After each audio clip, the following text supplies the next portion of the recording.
These aren't the stories your mother told you. No, these are the other stories.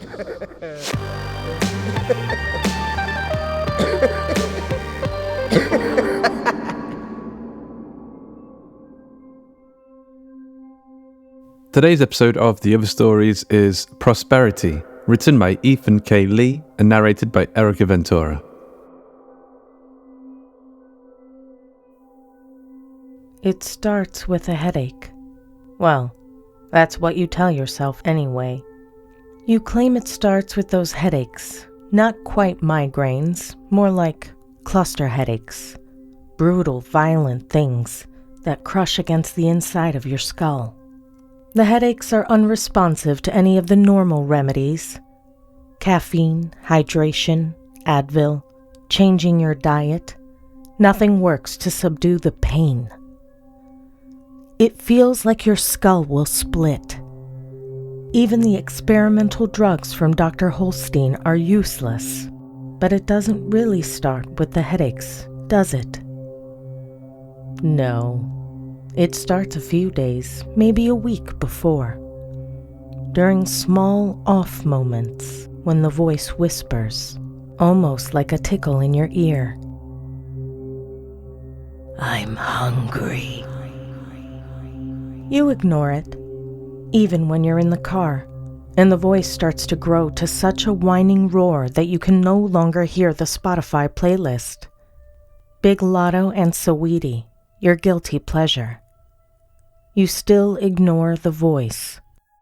It gets harder to disregard what's happening when you catch your reflection staring back with menacing, starving eyes. I'm hungry. Focusing more on the family helps a bit. You sit with your children while they do homework. You're more rigorous in bed with your husband, doing things you haven't done since only the parts of your body you wanted to jiggle actually moved. He's stupefied. Idiot livestock. We should have killed him when we could. None of it matters. The voice won't go. You wash your face in the sink, and when you come up, your reflection is staring at you. Dry hair still done up in a ponytail. So, you start the ritual. At this point, you're still lying to yourself. Just antsy, you tell your husband as you get in the car. I'm looking for new throw pillows. The couch needs color, you claim. So, off you go, driving through the county, exploring the new shopping centers. You don't bother with the old strip malls, the ones with a Foot Locker, massage parlor, liquor store, and a Chinese buffet. No, you find the new constructions, the ones some developers just built for the influx of millennials looking for a more urban style of living in the suburbs. You find a place with luxury condos, floor-to-ceiling windows looking out over a chic wine bar, and a ramen shop that does omakase on Saturdays only. You're still telling lies now. You actually look at the omakase menu, thinking that you might coax your husband into a date night. I'm hungry. The voice keeps you on track. It forces you to ask the hard questions, the important ones that eat at your subconscious. Do you think you deserve this life? Don't you understand how easily this can all be taken away? You vile, disgusting pig. Do you understand how close your life is to utter collapse? Covering your ears, you take a seat in the wine bar. There are men here. Most are in their late 30s, maybe early 40s. They wear suits with their thinning hair combed backward, and a respectable corporate level of scruff on their chins. These men might fit the ritual, but you aren't hasty. Can't be hasty. It needs to happen in the right sequence. All things must be done in their proper order. With the hunting ground located, now it's time to cleanse the body. That's how you've always thought of it, like dipping into a pool of sacred water before approaching the divine. Your husband is full of nothing but compliments as you increase your time at the gym from 1 to 2 hours. In 2 weeks, you've shed 8 pounds. Dyeing your hair blonde makes your husband's mouth drop in awe. You almost pity the pathetic fool. Botox and lip fillers make him follow you from room to room. Cut out his eyes. I hate the way he stares. While you agree, you choose not to mutilate your husband. Despite his idiocy, he's a good man who supplied, if not paradise, at least a close approximation of the ideal American life. You own a 4-bedroom house in the suburbs. The schools are safe, and most of the students go to college. There's a decent enough downtown for whenever you're feeling desperate for your youth. Honestly, could you ask for more? The answer, of course, is no. No, because you don't deserve this. You didn't earn one moment of this life. Sometimes the self-loathing is so thick, you can taste bile in the back of your throat. I'm hungry. The self-loathing, the constant, unending hatred buried in your stomach, is why the ritual is so important. It's why you buy new outfits and spend hours on YouTube learning the latest makeup trends. Not to entice your husband, who, idiot that he is, thinks he's done something to elicit this change in your behavior. With your body and face sufficiently changed, it's time for the next step. It is the easiest, although you wonder how much longer the hunting will be so simple. You're 41, and while celebrities seem to be able to maintain their goddess physique well into their 50s, what are average middle-aged suburban moms supposed to do? That's a thought for next year, however. This is about preserving what you have right now. About maintaining another year. It's almost embarrassing for them, you think. It's almost sad how easy it is to snare a man in your web of lies. To make him abandon his home, morals, and responsibilities for a tryst with a beautiful woman.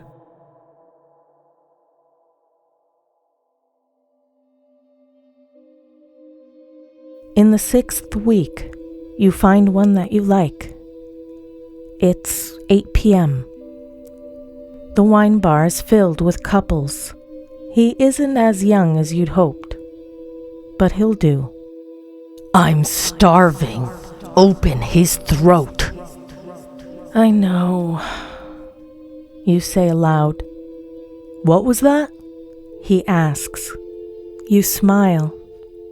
The plastic you've pumped into your lips the past few weeks makes him go brain dead. You can quite literally see the intelligence leaving his eyes as he stares at your inflated pink glossy lips.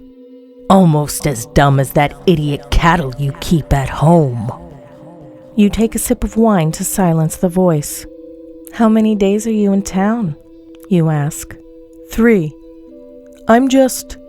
And then he starts to talk about work, as men do, thinking that this is somehow interesting to you. He babbles incoherently, and you imagine this is what it must have felt like to be a courtier, listening to some Renaissance knight talk about a military campaign. Idiocy. Open his neck here. Do it here. I'm starving. Instead, you graze his neck gently with your nails. He gulps. I have better wine in my room, you say. He tries to say something smooth, which you smile at, holding back the laugh in your throat. He has a wife and 3 children, all girls. But none of that is your problem. If his wife wanted to hold on to her perfect life, if she cared enough to maintain her family and keep out the floodwaters, then you never would have found her husband. He's here as part of the ritual because she let something slip.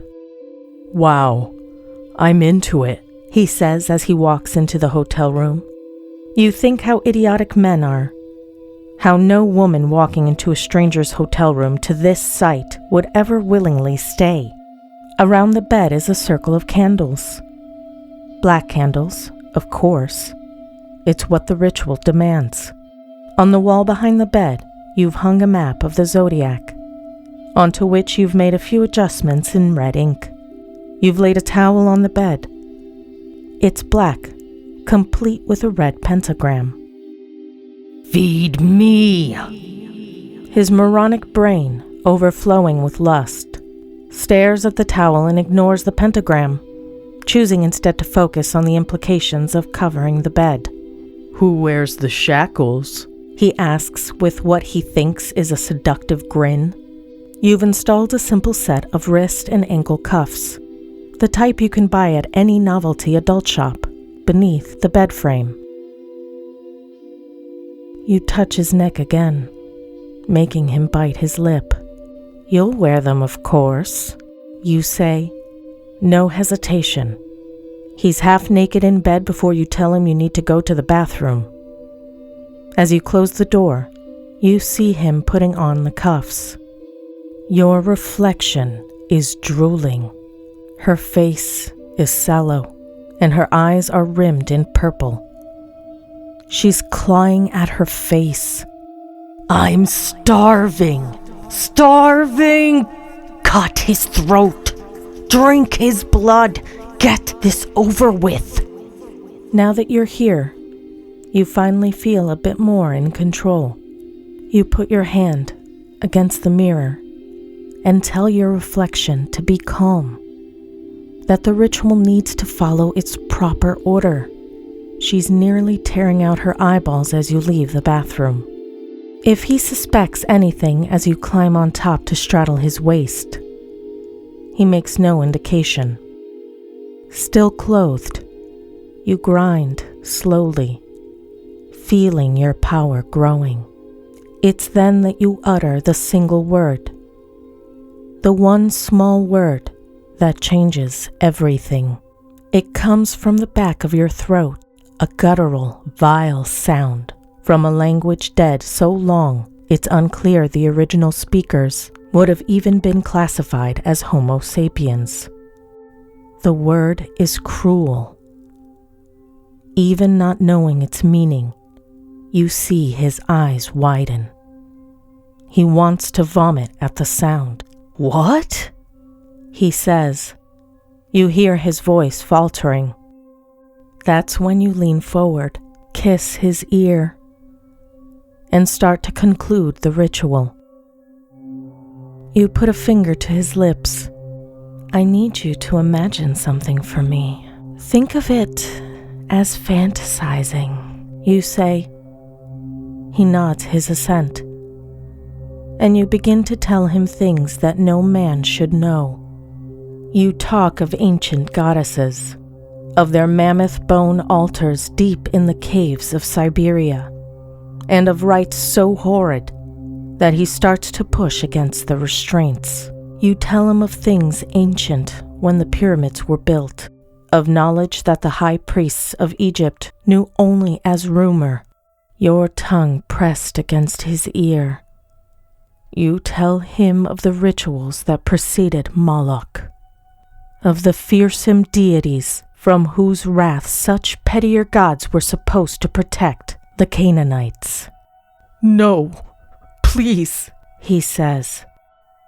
"Starving." And finally, after weeks of preparation, you bring the knife to his neck. When it's done, you wash the blood from your hands in the bathroom sink, I reach through the mirror, touch your face, and tell you it's all right. Another year, I say. You nod. Another year, you say. At home the next day, you watch a chef's competition with your husband. You stroke his beard and ask if it's okay for you to dye your hair brown. Being blonde was fun, but autumn is a more brunette time, you say. There's clear disappointment on his face. Somehow the fool hasn't noticed the yearly patterns to your hair color. Or perhaps he doesn't want to know. After the show, you lay in bed on your phone, reading about the disappearance of 36-year-old Darren Jameson. You smile at the picture of his distraught wife. Her hand covers her mouth as she breaks into tears at the press conference. Should have protected your belongings, you say. Your husband walks into the bedroom, brushing his teeth. What'd you say? He asks. He's not much to look at. Thinning hair, growing belly, standing there in a dirty white t-shirt and ripped boxers. But he belongs to you. And all of this is yours as well. I said that we need to start using this face oil at night, you say. He shrugs and lets you put a few droplets onto his face. If he smells the coppery scent, or wonders at the red hue, he makes no mention of these qualities. While he doesn't wonder that the bottle lacks a label, you'll never know. Happily, genuinely smiling for the first time in weeks, you rub the oil into his flesh. Another year of prosperity, you say, and kiss the fool on his lips.